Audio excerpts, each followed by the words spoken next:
Welcome back to the Stream of Joy show. Before we dive in, be sure to like, share, and subscribe. We are committed to spreading the common sense truth of living proof in Christ.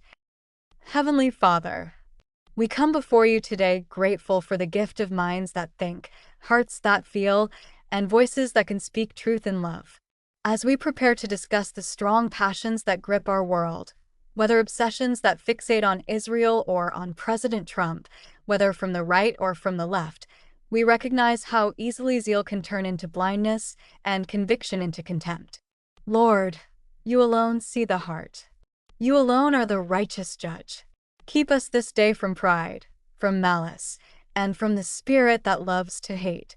Give us clarity to discern what is true, humility to admit when we are wrong, and grace to speak of others, even those with whom we deeply disagree, as image bearers of the living God. We claim your promise in James 1 verse 5. If any of you lacks wisdom, let him ask of God, who gives to all generously and without reproach, and it will be given to him.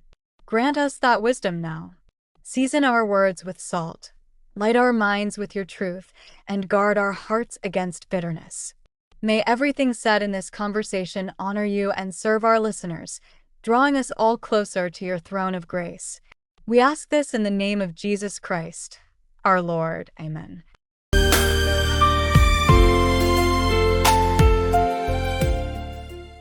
Stop talking about Israel all the time. Israel, Israeli, Israel, Israeli, Israel, Israel, Israeli, Israel, Israel, Israel, Israel, Israeli, Israel, Israeli, Israel, Israel, Israel, Israel, Israel, Israel, Israeli, Israel, Israel, Israel, Israel, Israeli, Israel, Israel, Israel, Israel, Israel, Israel, Israel, Israel, Israel. Appreciate you inviting me on. The first question that I have for you, because you've spent a lot of time talking about this and tracking what everyone is saying, what is going on with Tucker Carlson? Because it seemed like 2 years ago, you couldn't predict that this was going to happen, but here Tucker Carlson is. What do you think has happened? What do you think he is trying to accomplish?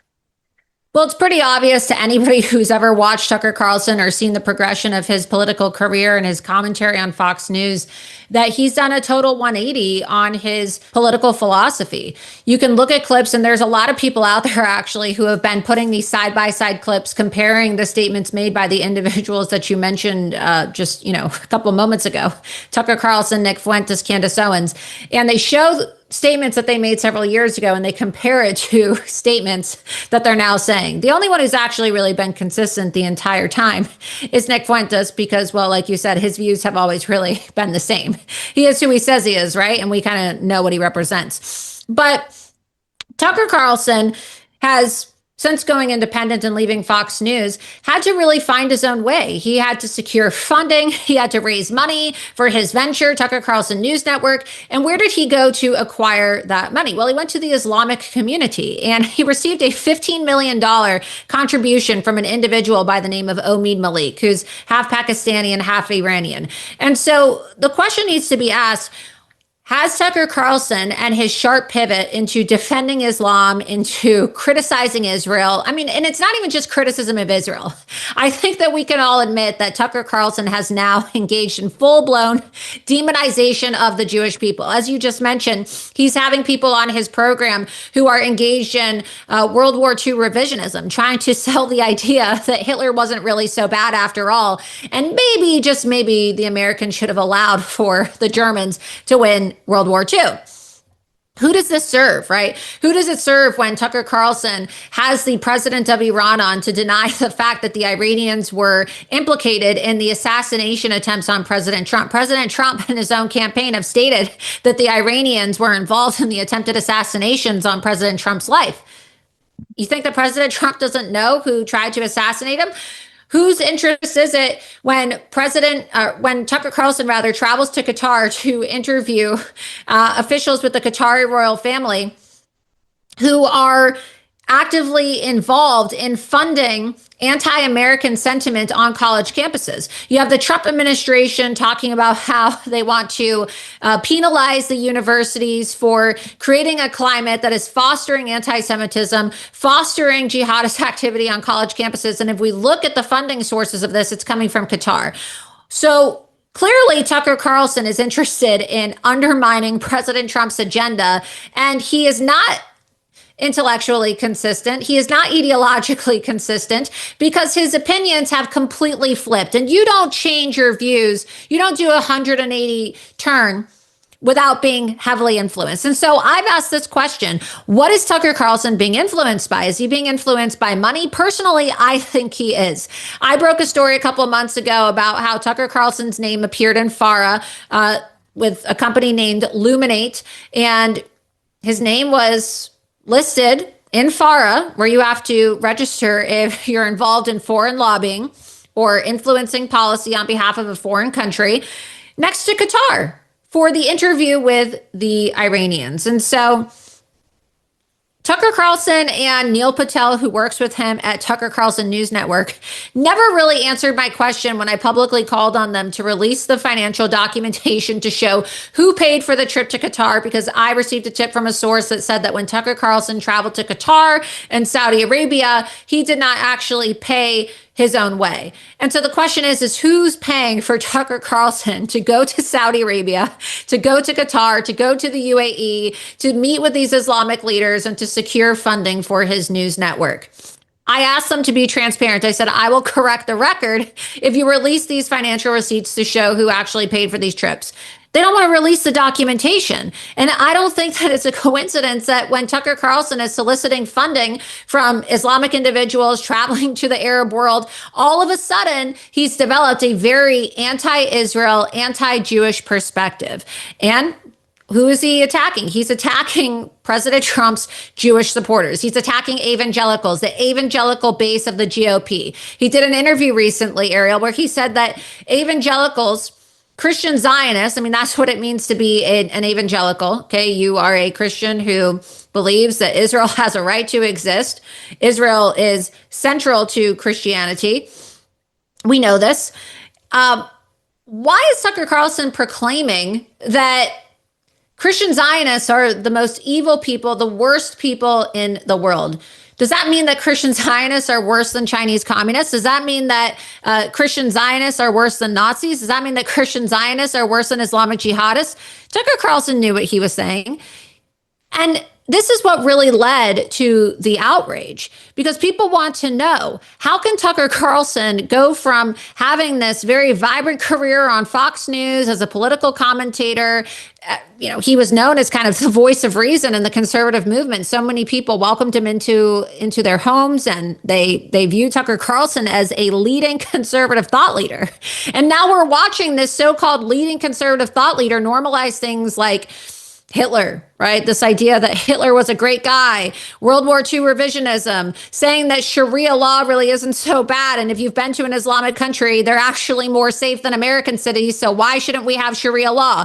Inviting Marjorie Trader Green on his show to talk about how amazing Zoran Mamdani is simply because Mamdani said he didn't want to go to Israel. Is that what we're judging candidates on now? Whether or not they are anti-Israel or they're fostering anti-Jewish rhetoric or anti-Christian rhetoric? It's very alarming, because now what you've seen is this obsession. I like to call it Israel derangement syndrome. And I've talked about this extensively, where the only thing people want to talk about now, Ariel, when you log online or when you watch any of these podcasts that you mentioned, it's an obsessive focus on Israel. And I just want to know, how central is Israel to the life of every single American who's just simply trying to get by? Most Americans are not preoccupied with Israel 24/7 like all of these podcasters. They're worried about being able to put gas in their car, put food on their table, take care of their children, pay their mortgage. So what are we doing here? Why is it that every single conservative podcaster now seems to want to only talk about Israel and whether or not the United States should cut off aid to Israel, or whether or not there's global Jewry? That's what Tucker Carlson was talking about during his podcast with Nick Fuentes, this concept of global Jewry. What does this serve other than the absolute erosion of MAGA and the deterioration and the fracturing, Ariel, of the MAGA base? We're going into the midterms. Whose interest does it serve to say that President Trump is controlled by Israel, that he's controlled by a foreign nation? Claims that both Nick Fuentes and Marjorie Trader Green and Tucker Carlson have all either alluded to or directly said. And Thomas Massey as well. What a question that we get from a lot of our readers whenever we talk about Tucker Carlson is we describe him as part of like this infighting in the conservative movement. And all of these things that you're bringing up are not anything that conservatives actually believe in. So you could probably argue that Tucker is not necessarily a conservative right now if he was before. Well, he's not really a conservative. No, I mean, you can't be defending Sharia law and condemning the GOP base because they're Christian Zionists. We're not focused on talking points as it relates to foreign policy. I have no problem if people want to be anti-Israel. Personally, I'm pro-Israel. I believe Israel has a right to exist. I don't really understand why you have to be anti-Israel. You can be against the war. You can be against the use of force that has been displayed and carried out by the Israeli government against the Palestinian people. I personally think it's justified. I do. I mean, look, Hamas is a terrorist organization and they have taken hostages, and I mean, there was just a vicious attack yesterday. Early this morning, I saw the report on X, got news notifications that there was another Palestinian terrorist attack in Israel, in Judea and Samaria. And so Israel is really on the front line of combating the global Islamic jihad. And this idea that Israel is just some kind of a leech and that we're not benefiting from the relationship with Israel. We invest $3.8 billion a year into Israel. We get about $48 billion of a return on our investment. It's such a one-sided conversation, but it doesn't matter at the end of the day because most Americans are not focused on Israel, Ariel. And so they've decided to make it the key issue that everybody needs to be focused on. Okay, to the point where Candace Owens is now implying that Israel actually assassinated Charlie Kirk. So it's no longer just a conversation about, oh, well, the war between Israel and Hamas, whose side are you on? They are now trying to make Israel and blame Israel for every single issue in America. You know, you talked about Nick and his show. He's basically been able to amass a very large following by convincing disaffected young men, particularly white men who have every reason in the world to feel aggrieved because of anti-white racism in America. But he's decided to say that Israel is the reason why all of their issues are happening. If their life is screwed up, their girlfriend dumped them, they can't have a house, they're not making enough money, they didn't get the job promotion that they wanted, blame Israel. That's not taking personal responsibility. That's not promoting accountability. What you're seeing is a deliberate fracturing of the MAGA base. And maybe it's being foreign funded, maybe it's not. I personally think it's being foreign funded. You have people that are saying that MAGA's dead and that it's now, they're not even happy with the term America First. They don't even think that America First sums up what they want. Now they're saying America only. Well, what is America only, Ariel? That is isolationism. Can anybody listening right now point to where Donald Trump campaigned on being an isolationist president? When did Donald Trump say that he was going to be an isolationist president? When did Donald Trump say that we were going to completely cut off Israel or we were going to turn into an anti-Israel country? Newsom will have a very easy time winning and beating JD Vance in 2028. All he will have to do is basically run as a centrist Democrat and point out how openly, I mean, and I said the GOP has a straight up Nazi problem. And I hate to use that term.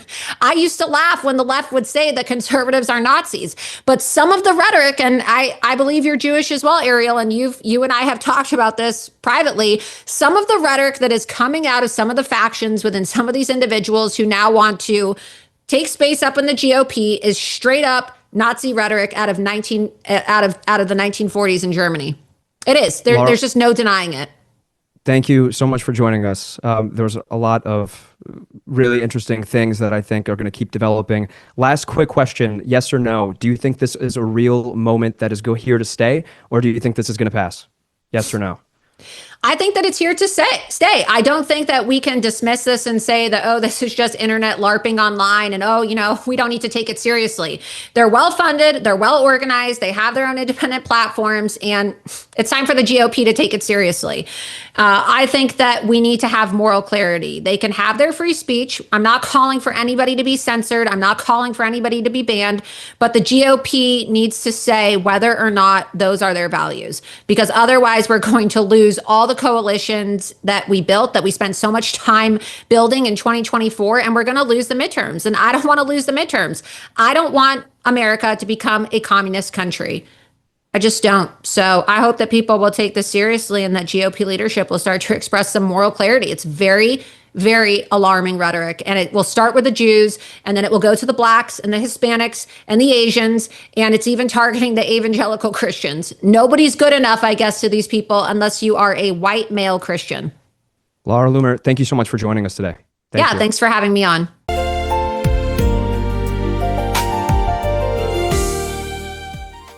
I'm on the left, I'm a Democrat, but what the hell was that? That was crazy. So he's apparently got these Congress people on speed dial, and interesting that Epstein at that point is directing people on how to damage Trump. So that doesn't serve any of my interest for me to tell you that, but that's what's happening in that hearing, right? You got to be fair and you got to call out what's actually happening. But what's interesting in all the emails is Epstein goes back and forth, back and forth. Should we hurt Trump or should we help Trump? Should we hurt or help? And depending on what Trump is saying. And he categorizes Trump as dangerous. My guess as to why he thinks Trump is dangerous is because usually when someone is bought or blackmailed, they stay bought or blackmailed. Please check this out.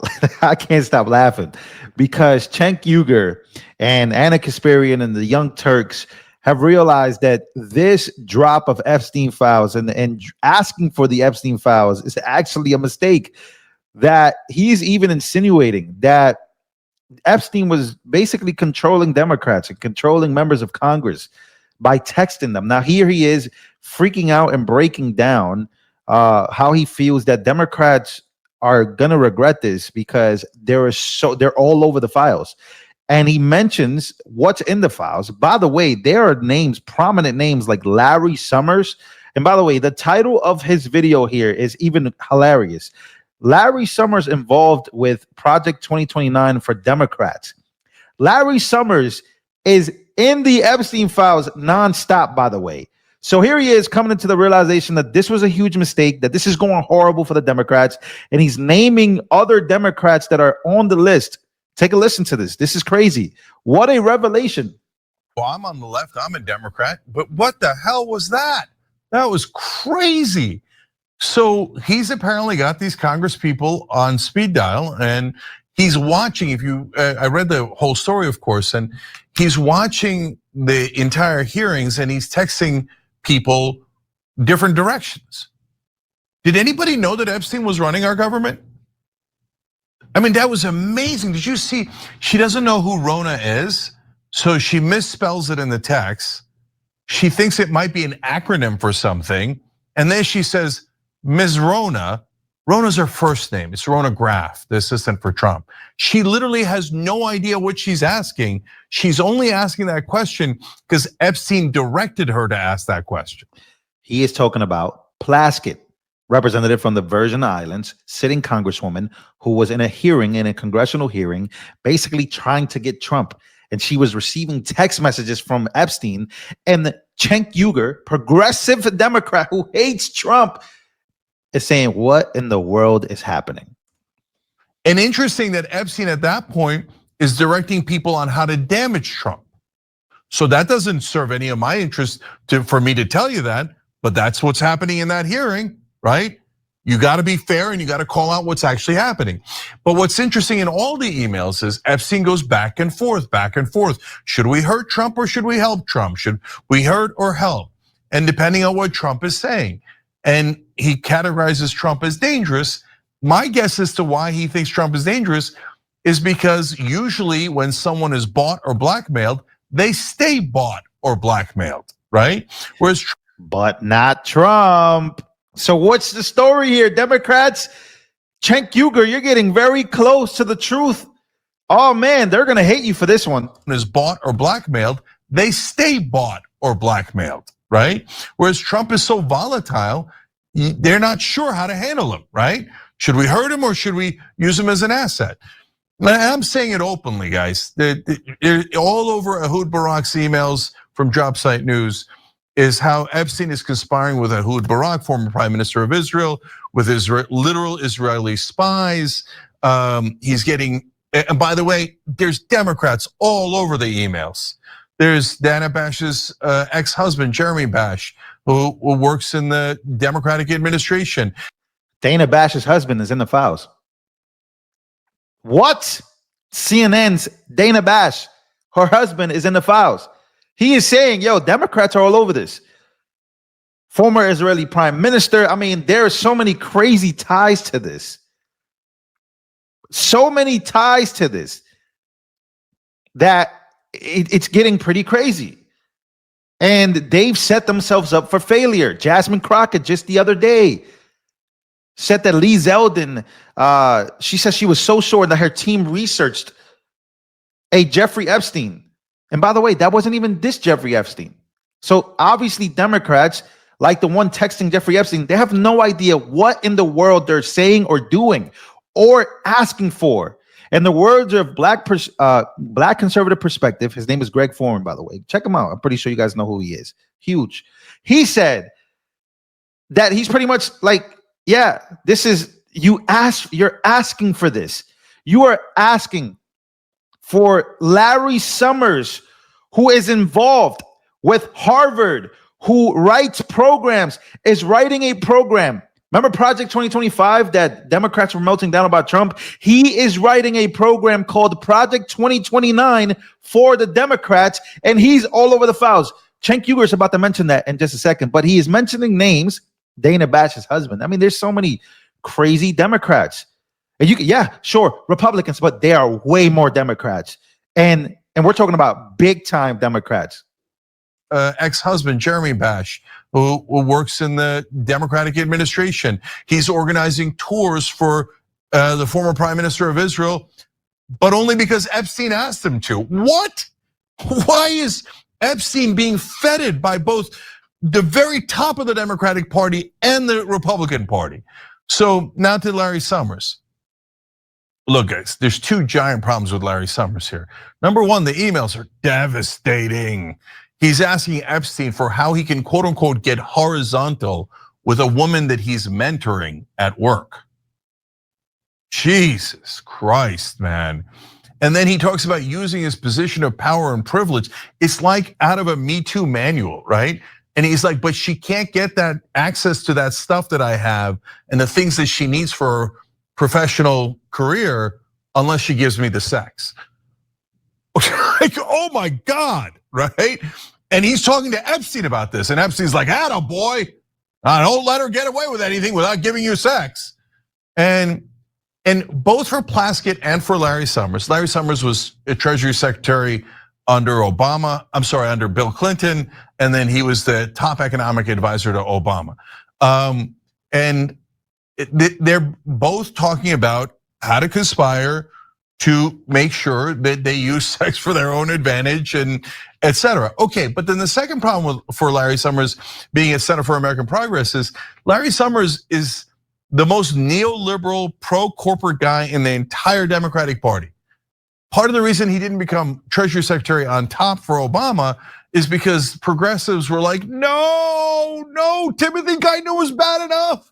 And we already had Summers destroy our economy by doing all of these disgustingly pro-corporate positions. So he's writing up Project 2029? No, thank you. Then I don't want to back anyone backed by Center for American Progress, because that means that they're already working on how to ruin the Democratic Party by making it a neoliberal dumpster for whichever corporations are. So he is talking about how, again, Larry Summers, who, the reason why I'm bringing this up and the reason why I'm even showing you guys this is because Cenk Uygur knows that prominent Democrats are literally in the Epstein files. And we're talking about Democrats who are planning the future of the Democratic Party. So Trump mentioned Larry Summers, and he mentioned that the Democrats have a lot of problems, that this is why he's calling it a hoax, because most of the time that people are speaking about this is because of the fact that, hey, you know, you guys say that Trump is the guy to blame. You guys say Trump is the worst. Okay, cool. But then Trump basically gotcha. Let's open up them files then. Here Trump is talking about this and giving people that warning. And look, many people left Trump's side that have supported him because they felt that he was ignoring the Epstein files. What's happening to Trump? Some people now are coming back and saying, yo, this is all making sense. It's making sense what he's saying about the hoax. He knows this is real.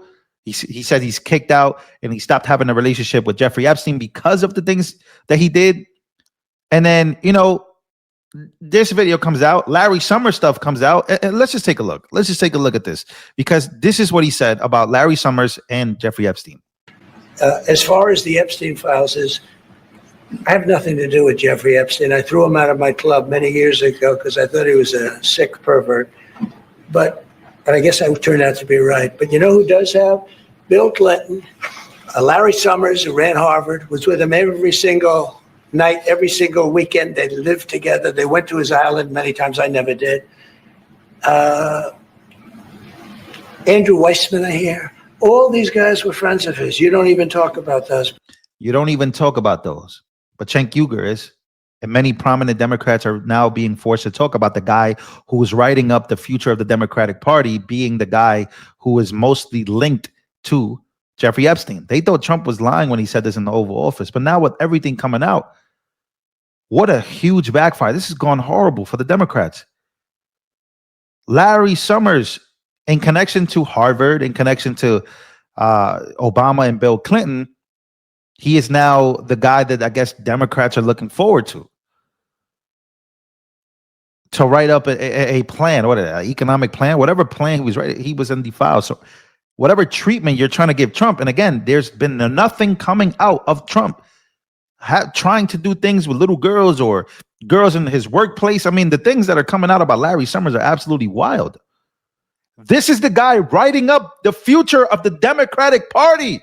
Project 2029 by Larry Summers from Harvard, from the economic advisor, Treasury, from Bill Clinton and Obama. I mean, the ties of this guy, the respect level that they had for him, I would hope that they don't have it anymore. So again, what's happening here with these Epstein stuff? Epstein stuff is deep. I told you guys, it's deeper than you can imagine, and this is going to backfire. Democrats thought they have full-blown control, but they had no control. And we've been advocating, because what pisses me off, and I'm going to say this, what pisses me off is that people that follow me, not just some, but people in the conservative space, Christians, were beginning to try to turn on me or turn on other creators that said, hey, we gotta talk about this. Because this will be the domino effect to the sickness in Hollywood, to the sickness in the entertainment business, to the sickness in politics, to the sickness in hedge funds, in banks, in Wall Street. I mean, this is a domino effect to things that go on around the world. That's what Epstein was to little girls, little boys, everything you can think about, underage, workplace. I mean, whatever you can think about that is bad. That's what Epstein was on for. Release everything. Hold nothing back. This is what's starting to come out. Dana Bash's husband is this is what they asked for. So let's give it to them. Trump says he did nothing. He just release it all. Make it a priority, even if it has to be for 2 weeks. I promise you, the overall residual will be in the favor. But now, you know what happened? People now are making it out to be that, Trump deleting a whole bunch of stuff. He can't do that. That's not how this works. But that's the narrative of people who don't understand how lower courts, higher courts, documents, legality as a whole works when it comes to these files.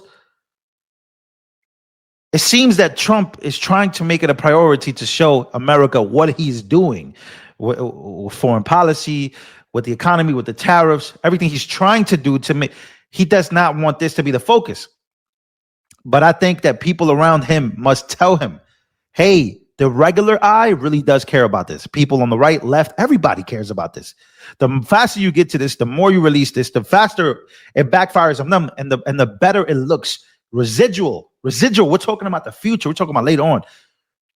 What pisses me off is that people who watch these videos, in my opinion, cannot think short term. You have to think long term. I am 28 years old. I have a long way to go. What future are you going to leave me?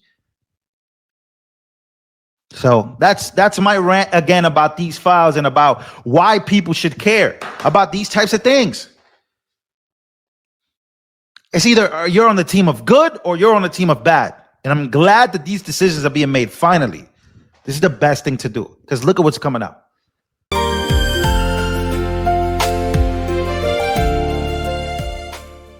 Wonder what my next guest thinks of all that. Democratic Senator John Fetterman is here. Senator Fetterman, is that the agenda for the Democratic Party? Should you pack the court, add 2 states, eliminate part of the filibuster? Yeah, well, when I ran for the Senate back in the 21-22, I rejected those things. I strongly rejected trying to pack the Supreme Court or to change those things. You know, we were the Democrats. It's like, you know, you don't change the rules if you didn't win. It's like win more elections, and then you are able to change those dynamics the way it was designed to be in the Constitution right now. So I strongly reject that. I'm wondering what you think of President Trump's proposal. He has these tariff dividends he wants to do. So $2,000 of tariff revenue directly to the American people. And then separately from that on healthcare, he wants the money to go directly to the American people and not to insurance companies. What do you think of those 2 proposals? Well, when I heard that, I immediately actually was something that one of your colleagues said, Brett Barry said, isn't that be concerned for inflation? So right now. So if you have those kinds of money, I think you should put it against the debt. I'm deeply, deeply concerned about the debt. It's $38 trillion. So one of those things, I think it's entirely appropriate to use that for something like maybe paying down the debt thing. And I fully support making healthcare more affordable, how that ever happens. But now that's why we had to negotiate with the Republicans and the Democrats. And that's why we should not shut our government down, as I was very much a part of refusing to shut our government down. Yeah, so you want that tariff revenue to go towards the debt. It is $2 trillion. That's a lot of money that President Trump has brought in. I also want to ask you about this. There was a vote yesterday, and I realize it's not the Senate, but it was in the House, and it was a vote to condemn socialism. And the count that we saw there was 285 to 98 to 2 who voted president. So 47% of the Democratic caucus voted against condemning socialism. Curious on your thoughts, because that's a big, 47% is a big swath of the House, a big swath of Democrats. Yeah, I mean, go to any place that live or have lived under socialism, 100% would vote to condemn it. I've spoke to people when I've been in those kind of former countries, and they say it's a disaster, and they can't believe America's even having this conversation. You know, there's that expression, you know, bad ideas just won't die. And I don't know why our party's going to talk about it for these things, but I would strongly reject it. And obviously, I would have voted to condemn that if that was ever part in the Senate. And I want to get to your book, but I do want to quickly ask this. Your reflections on Mamdani and Trump. I saw before the meeting you said it's a good thing to sit down and talk. They had a really cordial exchange. Yeah, well, I mean, you know, I sat down and had dinner with the president, and I said it's pretty reasonable to do those kinds of things. And a lot of Democrats criticized that. And now the socialists now have signed off, and now they say they defend that. And of course, I think it's perfectly reasonable to do that. But now a lot of Dems criticize me for doing that, but I can't, not a single Democrat that's going to criticize that socialist. And now also the New York Times, now they went after Bill Maher for doing that, and they published that trash about having dinner with Hitler kind of a thing. And now he's designing this. He's describing this as, oh, it's just 2 dudes from Queens, and now that thing. So it's like a weird double standard now. I think it's perfectly normal to have a conversation with the president, whether you're mayor of New York or whether you're a United States senator or any of those things. But now suddenly it's now okay. Yeah. You know, here's one of the things. My dad is a bone-ribbed conservative. But he said to me, what I love about John Fetterman is he is a man who refuses to hate. He does not hate. He doesn't use the hateful rhetoric. And I was reading your book yesterday, Unfettered, and I found a passage that made me sad. but I think it simultaneously explains why you're a man who refuses to hate, and I want to put it on the screen. Imagine a little boy at odds with himself, awkward, shy, painfully self-conscious. Imagine that little boy dreading the lunchroom at school, the hierarchical order of jocks over here, freaks over there, and nerds in a self-protective circle, and that little boy finding himself in a corner by himself, fleeing into the cocoon of the library where no one would notice him, where he could read his USA Today. I think that little boy was you that you described, and I'm curious if that animates your posture in the political scene, because you are someone who refuses to hate. Yeah, no, I mean, the way you described your father, it's like I would describe my father that same way as a conservative, and he's probably watching this right now. They're big Fox fans. I just, can't call people these kinds of extreme things, and I refuse to do that. I mean, right now, especially after what happened with the president last year, or what happened with Charlie Kirk, or all these things. Like, we really have to turn the temperature down. And now, so for me, I just refuse to be a part of that fake outrage or to call those kinds of names. Otherwise, we continue to cheapen our language and use those kind of terms. That should only be reserved. I mean, don't ever compare anyone to Hitler, or don't ever use those kind of terms and compare a political opponent as a Nazi or fascist, because that is just absolutely not the case. Indeed. And my dad said last night at our dinner we had after the Christmas tree lighting, he said, John Fetterman, he's someone who I wish was at this dinner table. I'd like that guy. So thank you, Senator Fetterman. Oh, well, yeah. Thank you. And have me back. I'm always, it's an honor to be here. Awesome. We'll have you at a McEnany dinner, too.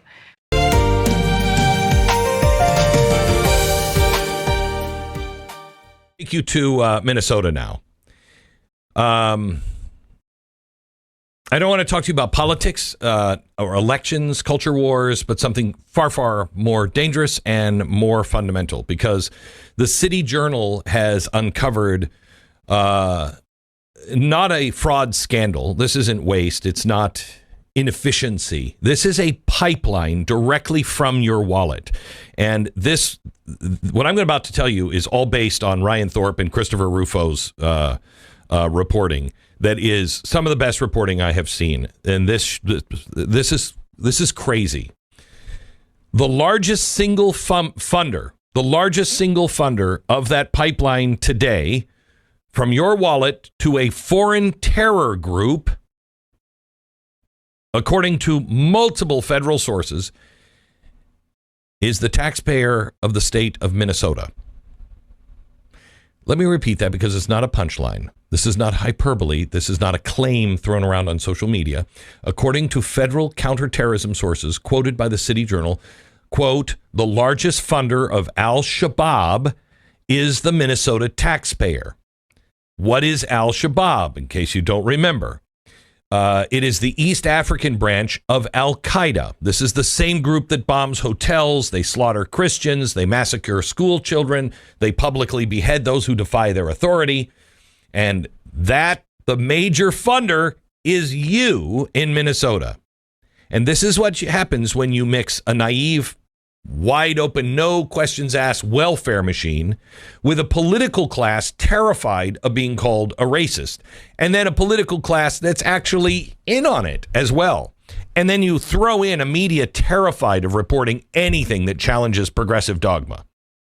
And then a community where clan networks and overseas loyalties operate underneath the radar of government because government's unwilling to look there.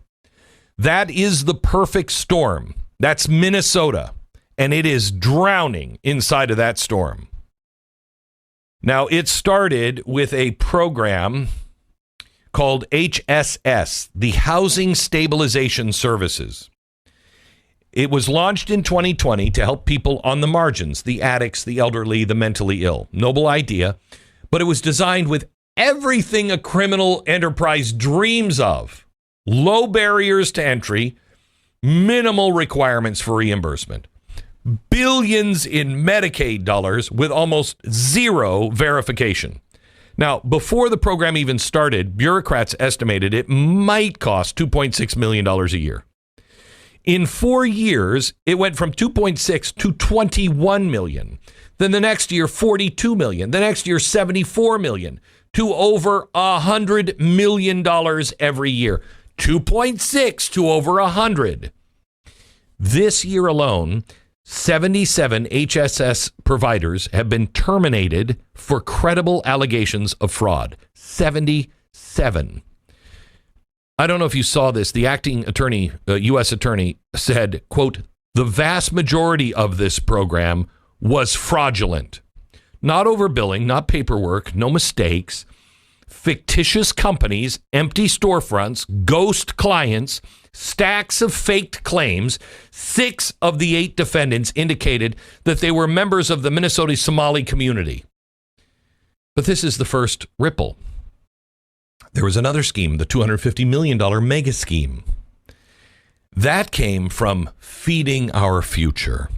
Feeding Our Future is a nonprofit that went from $3 million to $200 million in federal food aid dollars. In 2 years, $3 million to a straight line up to $200 million to help feed the hungry in Minnesota in 2 years.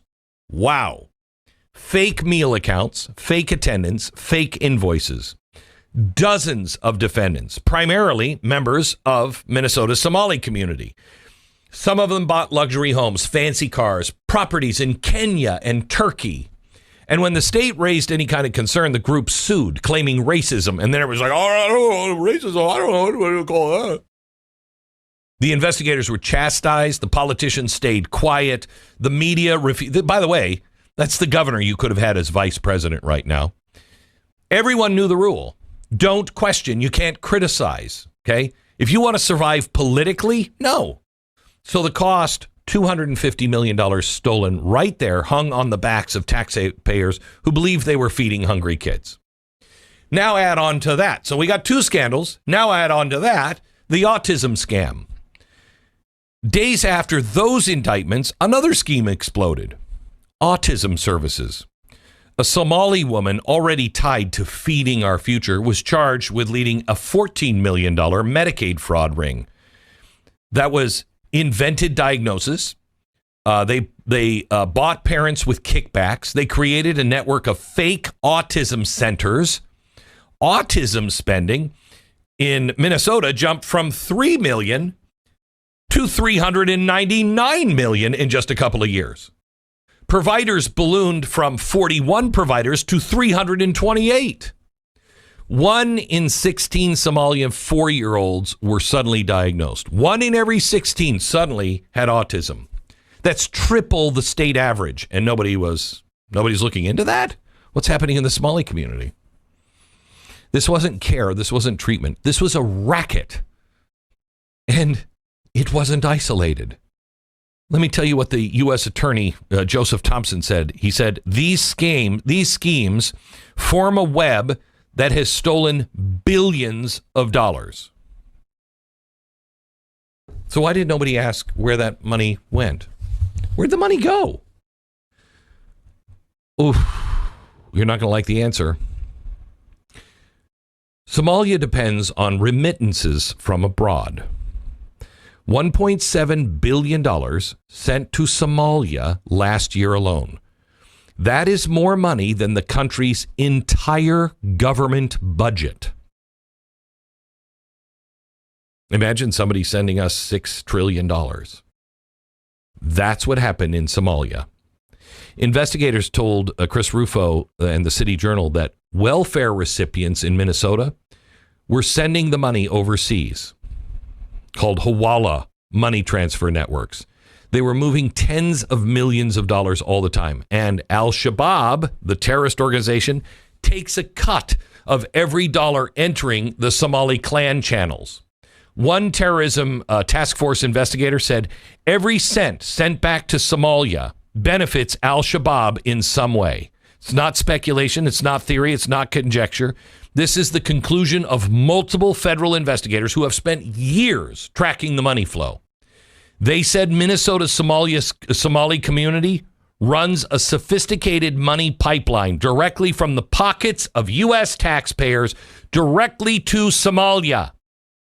where welfare dollars fraudulently obtained, transferred to Somalia. Al-Shabaab benefits every single time. And here's the part that should terrify everybody.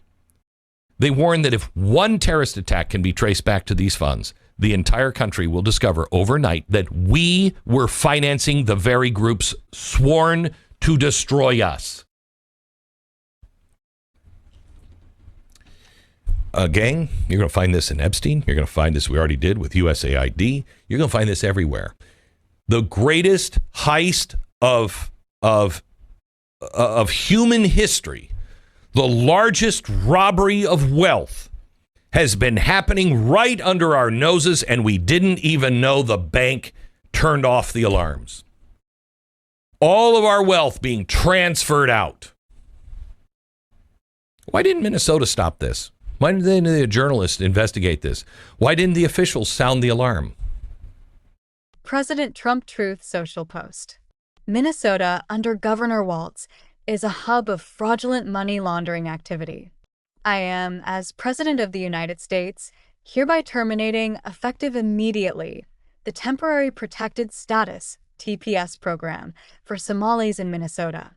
Somali gangs are terrorizing the people of that great state, and billions of dollars are missing. Send them back to where they came from. It's over. President DJT. From my heart to yours, thank you for watching. I hope this episode and the final song brought comfort and inspiration. God bless you all. Until next time, take care of your heart.